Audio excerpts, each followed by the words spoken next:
तर आता आपण समजून घेऊ की या भस्माचं काय महत्त्व आहे. जर तुम्ही महादेवाला कायम भस्मात तुम्ही बघितलं असेल की शंकराने कायम त्याच्या शरीराला भस्म लावलेलं असतं, कपाळाला भस्म लावलेलं असतं. बऱ्याच मंदिरामध्ये भस्म क्रिया केली जाते. पूर्ण शरीराला साधू संत हे भस्म लावतात आणि मग महादेवाची पूजा अर्चा करतात, प्रार्थना करतात, ध्यान तपश्चर्या करतात. तर या भस्माचं नेमकं असं महत्त्व काय आहे ते आता आपण थोडं बघूया. तर हा जो भस्म आहे, भस्म हे एकमेव अशी गोष्ट आहे की जी भस्म होऊ शकत नाही. तर भस्म ही एकमेव गोष्ट आहे की जिला तुम्ही पूर्णपणे नष्ट करू शकत नाही. या सृष्टीमध्ये प्रत्येक पदार्थाचा नाश होतो.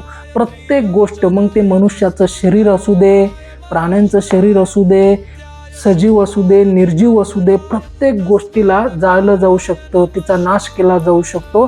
परंतु भस्म एकमेव असा पदार्थ आहे की ज्याचा नाश केला जात नाही. कारण प्रत्येक गोष्टीचा ज्यावेळेस नाश होतो त्याचे रूपांतर राखेमध्ये होतं, भस्मामध्ये होतं. परंतु जो भस्म आहे त्याला आपण दुसऱ्या पदार्थामध्ये परावर्तित करू शकत नाही, त्याला आपण भस्म करू शकत नाही. त्यामुळे तो भस्म एक प्रतिकात्मक आहे की अनंताचा, की कोणत्या गोष्टीचा नाश होऊ शकत नाही. तो शाश्वत आहे, शाश्वततेचा प्रतीक आहे की महादेव जी चेतना आहे, जे तत्व आहे ते शाश्वत आहे, अनादि आनंद आहे, त्याचा नाशच होऊ शकत नाही आणि त्याचं प्रतीक म्हणजे ते भस्म आहे. त्यामुळे महादेवाला कायम भस्म लावलं जातं. कारण तुमचं जे शरीर आहे ते शरीर आहे, तुमच्या शरीरामध्ये जे मन आहे, विचार आहे, बुद्धी आहे, त्या प्रत्येक गोष्टीचा नाश होतो.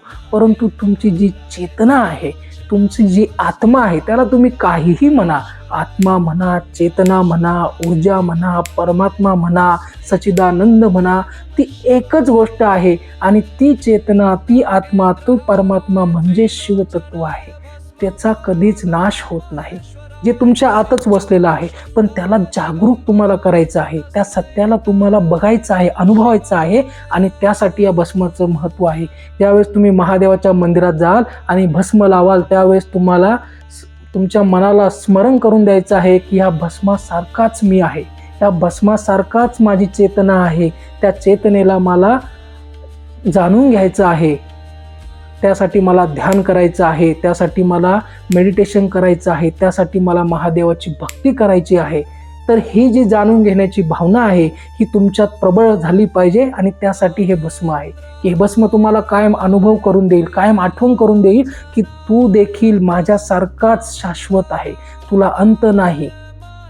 आणि तो जो तू आहे त्याला तुला शोधायचा आहे, म्हणजेच तुला महादेवाची प्राप्ती करायची आहे. तर ज्यावेळेस तुम्ही मंदिरात जाल त्यावेळेस आणि भस्म लावाल त्यावेळेस तुम्हाला तुमच्या मनाला संबोधित करायचं आहे, तुमच्या मनामध्ये ही भावना प्रबळ करायची आहे की या भस्मासारखाच माझं चैतन्य आहे, जे शाश्वत आहे, ज्याचा विनाश कधीच होऊ शकत नाही. त्या चैतन्याला, त्या महादेवालाच मला प्राप्त करायचं आहे. माझ्या हृदयात तो ऑलरेडी वसलेला आहेच, परंतु त्याचा अनुभव मला घ्यायचा आहे.